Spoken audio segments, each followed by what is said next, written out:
Assalamualaikum warahmatullahi wabarakatuh. Halo Sobat Hukum dimanapun Anda semua berada. Kali ini kita akan kembali bertemu dalam podcast membahas mengenai kasus pagar laut yang sedang happening saat ini. Dan kali ini saya kedatangan narasumber yang luar biasa. Selain sebagai seorang dosen di Sekolah Tinggi Hukum Pasundan Sukabumi, beliau juga saat ini sedang menjabat sebagai Wakil Ketua 1 Bidang Akademik. Perkenalkan, silakan Ibu Pursita Ayu Gandari, apa kabar? Baik. Ya, Ibu kesibukannya selain menjadi dosen, kemudian juga menjadi Ketua 1 di Sekolah Tinggi Hukum Pasundan Sukabumi, aktivitasnya apa lagi nih Bu? Selain menjadi dosen dan juga sebagai wakil ketua 1, saya juga sebagai advokat yang menangani beberapa perkara. Kemudian saya juga sebagai salah satu hakim anggota di Badan Penyelesaian Sengketa Konsumen. Oh iya, luar biasa ya Bu ya aktivitasnya, dan itu juga akan menjadi satu kontribusi ya untuk bidang pendidikan kita sebagai bahan praktisi. Iya praktisi ya Bu ya gitu. Ibu, menurut Ibu nih, kita kan saat ini sedang happening kasus pembakaran laut, dan menurut Ibu terkait kasus ini bagaimana sih status dari pagar laut ini jika dilihat dari segi hukum?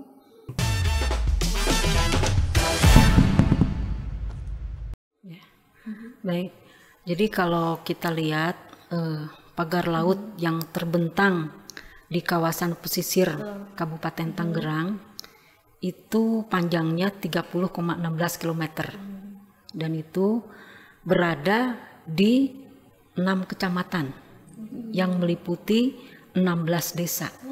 Ya, jadi ada di Kecamatan Teluk Naga, Kecamatan Paku Haji, Mauk, ya, dan lainnya. Kemudian itu meliputi 16 desa.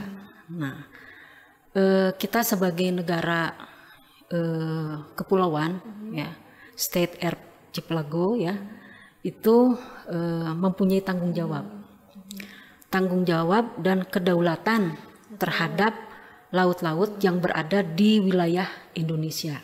Nah, kalau kita melihat kepada konsep hukum laut internasional, itu ada konsep mare liberum, ada laut bebas, ya. Nah, berarti itu untuk pelayaran dan perdagangan internasional bebas. Ada mare clausum, itu adalah laut tertutup yang kedaulatannya dipegang oleh suatu negara.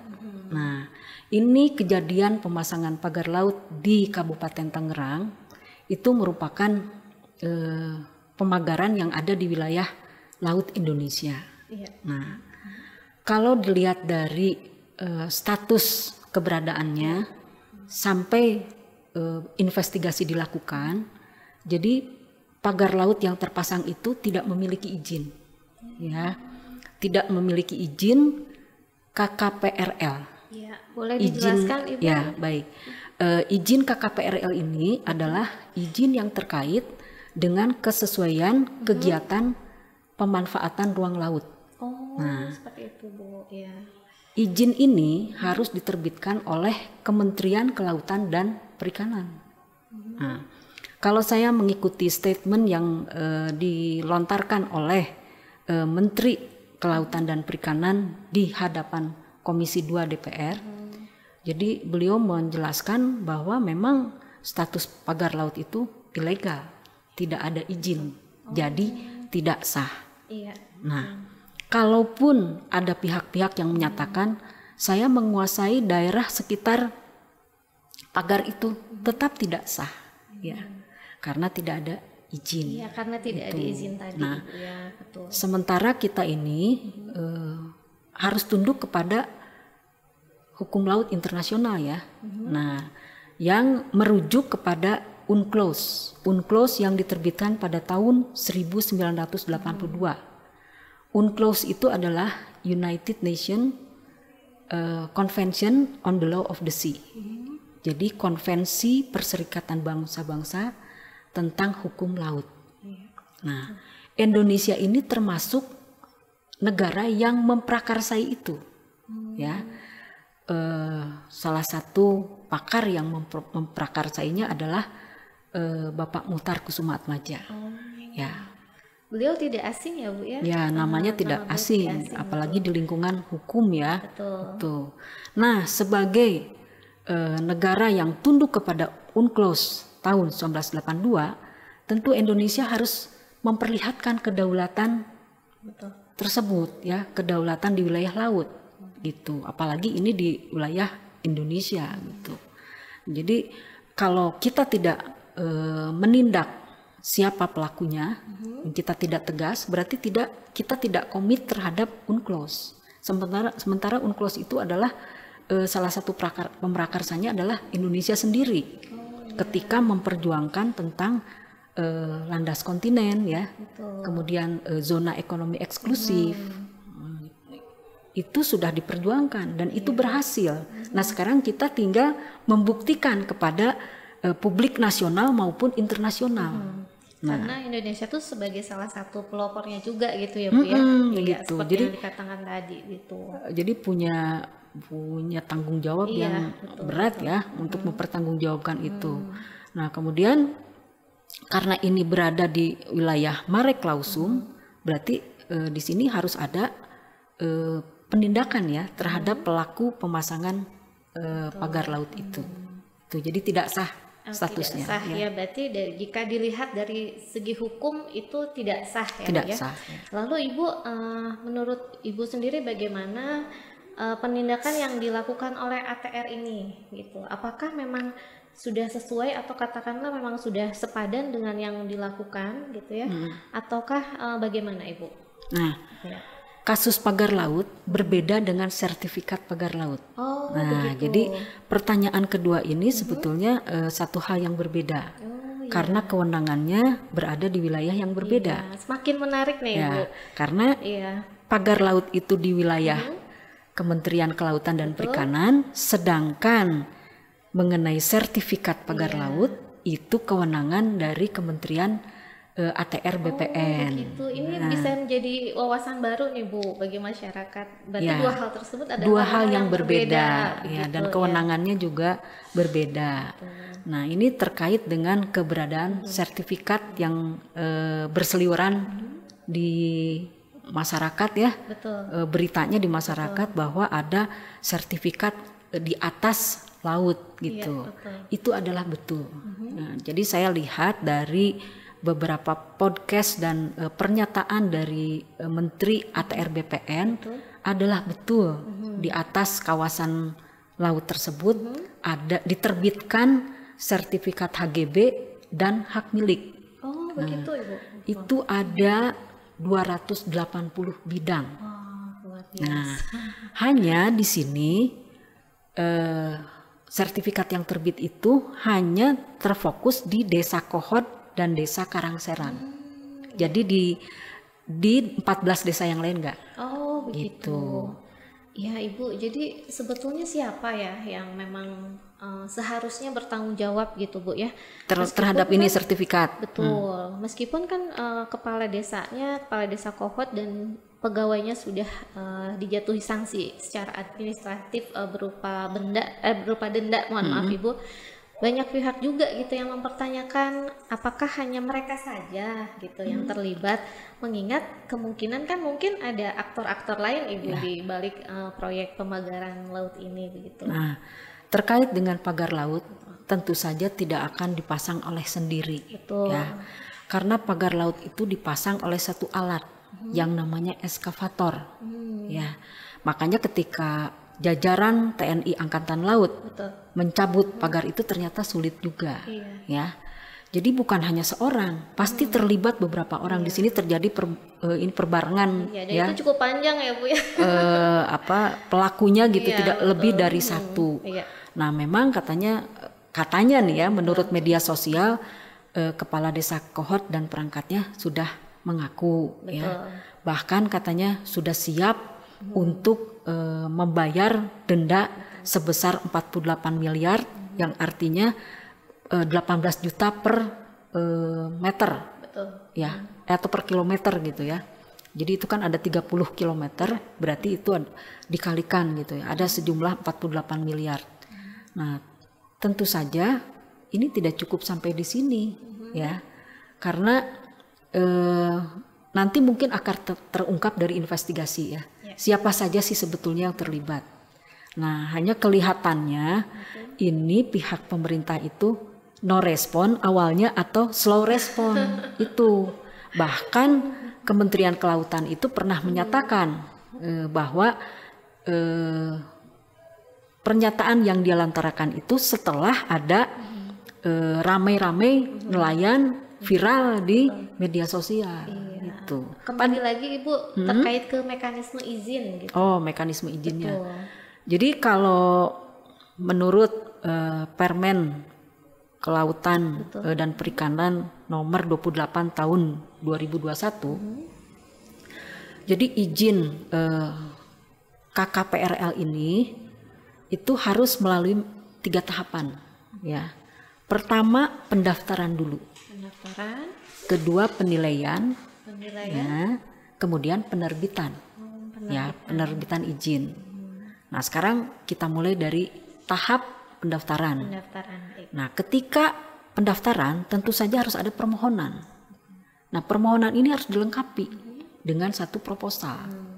Nah, proposal ini harus menjelaskan beberapa aspek.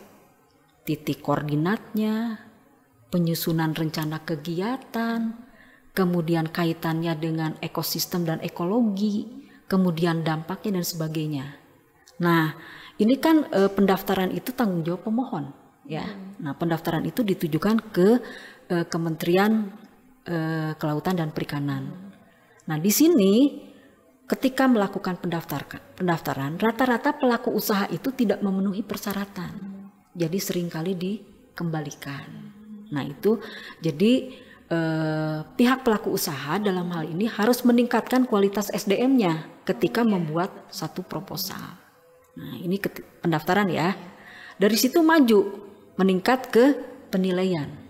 Nah, ketika pada tahap penilaian, Kementerian Kelautan akan menurunkan tim penilai. Nah, dalam faktanya di lapangan, tim penilai ini tidak mempunyai kemampuan yang linier. Harusnya kan punya keilmuan terkait dengan substansi di dalam proposal. Yang memang harus mumpuni ya Bu? Iya, harus mumpuni. Nah, kenyataannya juga tidak. Jadi harus ditingkatkan nih kualitas SDM tim penilai. Nah, yang terakhir itu adalah penerbitan. Nah, penerbitannya itu harus melalui online single submission (OSS) ya. Boleh dijelaskan Ibu mungkin jadi terkait itu hal tersebut? Nah, karena itu online, jadi pengajuannya itu harus online juga. Berarti si pelaku usaha juga harus tidak boleh gaptek ya. Iya, betul. Harus melek teknologi ya. Iya, harus melek teknologi. Dia harus mengikuti step-step yang ada di online submission, single submission, atau di ini pelayanan terpadu satu pintu, ya, melalui PT pelayanan terpadu satu pintu ya PTSP itu bisa gitu. Dan ketika syarat yang pendaftaran dan penilaian terpenuhi, itu otomatis akan terbit, gitu. Ya. Itu mekanismenya. Pengetahuan baru juga untuk kami Bu ya. Ya, ada sistem online sekarang. Ada, ya. ada. Iya. Dan mungkin apakah memang sudah disosialisasikan oleh instansi terkaitnya Bu terkait? Ya, terkait tata cara pengurusan izin seperti ini, tentu saja itu kewajiban dari institusi yang menerbitkan, yaitu dari Kementerian Kelautan. Saya rasa pasti ketika sistem ini diluncurkan ada sosialisasi dulu. Ada sosialisasi ya. Gitu. Tapi mungkin belum semua masyarakat mengetahui mengenai kemajuan teknologi ya, kemajuan ini teknologi. Ya, Bu, ya. Gitu. Lalu Ibu bagaimana kalau menurut Ibu koordinasi antar regulasi gitu, terkait kasus ini? Jadi mungkin kelihatannya ada yang tumpang tindih gitu. Betul, ya. Nah, tapi sebetulnya tidak. Jadi kalau urusannya dengan laut berarti di situ ranahnya Kementerian Kelautan ya dan Perikanan. Kemudian ketika di daratan berarti ranahnya ATR BPN. Tapi ketika kaitannya dengan lingkungan, itu ada hutan mangrove kan. Betul. Nah itu ada kalau memang hutan mangrove-nya itu menjadi rusak, berarti itu ada penyidik PNS. Berarti itu Pemda ya. Nah, Pemda setempat tentunya. Ya. kemudian kalau misalnya ada unsur-unsur tindak pidana seperti pemalsuan surat, ya. Dan sebagainya atau pencucian uang di sini, berarti itu ranahnya penegak hukum kepolisian, di sini Bareskrim. Jadi di situ sebetulnya tidak ada yang tumpang tindih, masing-masing punya kewenangan, kapasitas sendiri, ya. Gitu. Iya, tadi disinggung mengenai mangrove ini Bu. Mangrove. Iya. Lalu bagaimana nih dampaknya terkait pemotongan tanaman mangrove ini di kawasan tersebut? Terhadap ekosistem atau terhadap hal lain? Oh ya, baik. Jadi di sini ada indikasi pemotongan tanaman mangrove ya. Betul. Mungkin saya harus jelaskan dulu. Ya. Hutan mangrove ini atau tanaman mangrove itu apa gitu ya. Jadi ini sejenis tanaman yang namanya mangal ya. Itu mempunyai karakteristik pertama, tanaman itu berada di sekitar pasang surut air laut, ya. Jadi ada di muara atau di pantai. Ya. Kemudian karakteristik yang kedua, jadi tanaman itu ada di genangan air laut, ya. Jadi tanahnya itu tergenang. Nah, kemudian ada di wilayah tropis. Nah, ada beberapa jenis tanaman yang termasuk ke dalam klasifikasi hutan mangrove, ya. Misalnya di situ ada tanaman api-api atau nama latinnya itu Avicennia sp. Nah, kemudian ada tanaman nipah ya, atau Nipah sp ya. Kemudian ada tanaman Brugureria sp, itu lacang. Nah, kemudian ada tanaman pedada, itu Soneratia. Soneratia ya. Jadi ada berbagai tanaman yang terkait spesies tanaman yang termasuk dalam hutan mangrove ini. Nah, fungsi dari hutan mangrove ini pertama fungsi dari ekologis ya. Betul. Nah, ekologis ini berarti dia sebagai berfungsi sebagai penahan abrasi ya.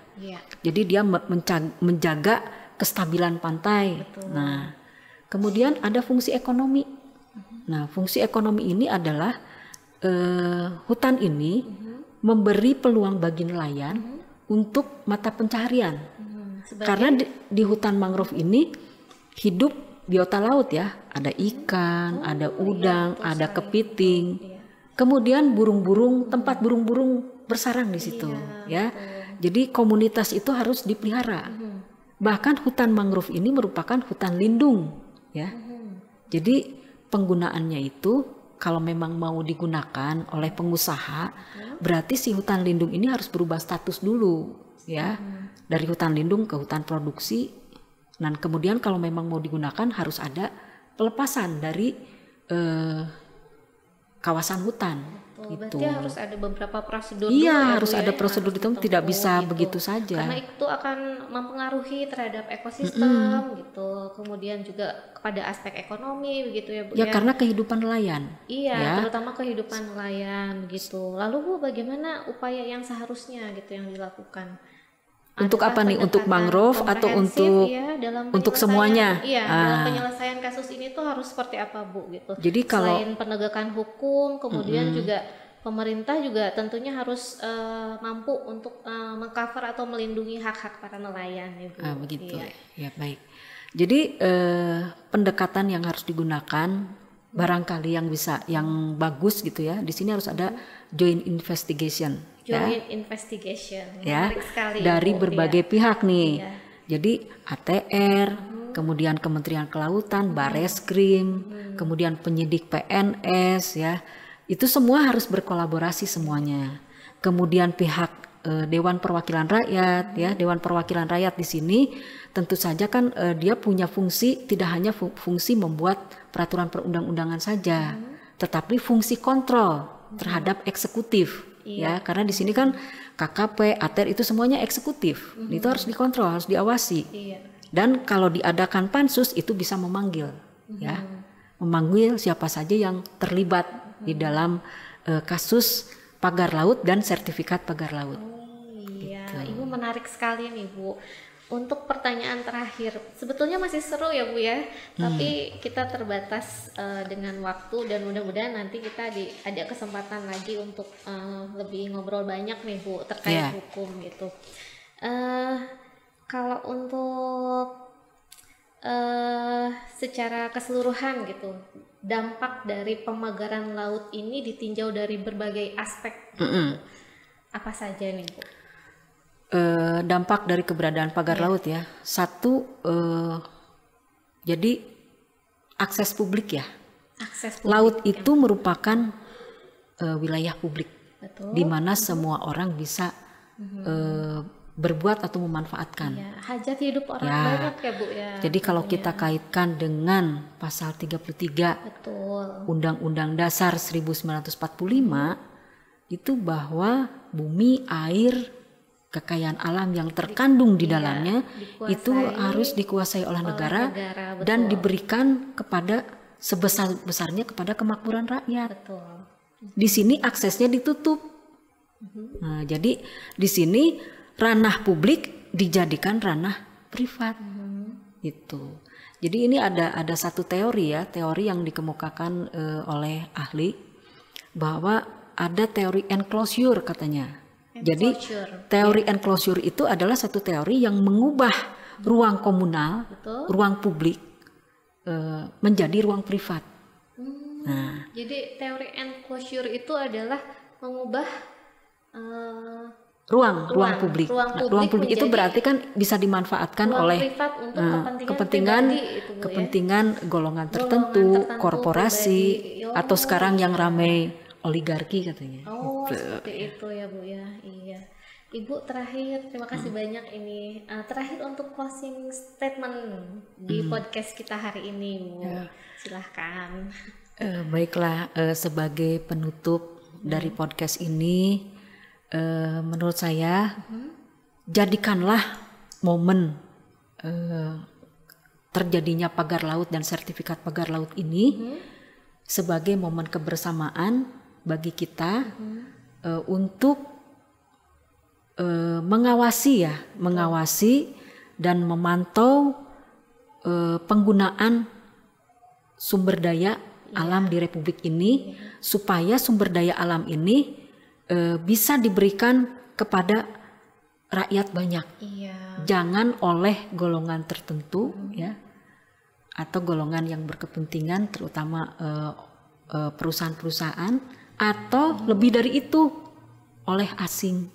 Jadi kembali lagi untuk hajat hidup orang banyak. Ya Bu ya. Ibu terima kasih banyak untuk waktunya. Sama-sama. Kapan-kapan kita ngobrol-ngobrol lagi nih Bu. Seru ya Bu ya, gitu. Dan mudah-mudahan nanti kita bahas tema lain yang lebih menarik lagi. Bu terima kasih sekali lagi. Sehat selalu. Dan saya Sidina Sari, mohon pamit bersama Ibu Pursita Ayugandari SHMH. Terima kasih banyak sudah menonton podcast kami. Sampai jumpa di tema podcast selanjutnya. Terima kasih.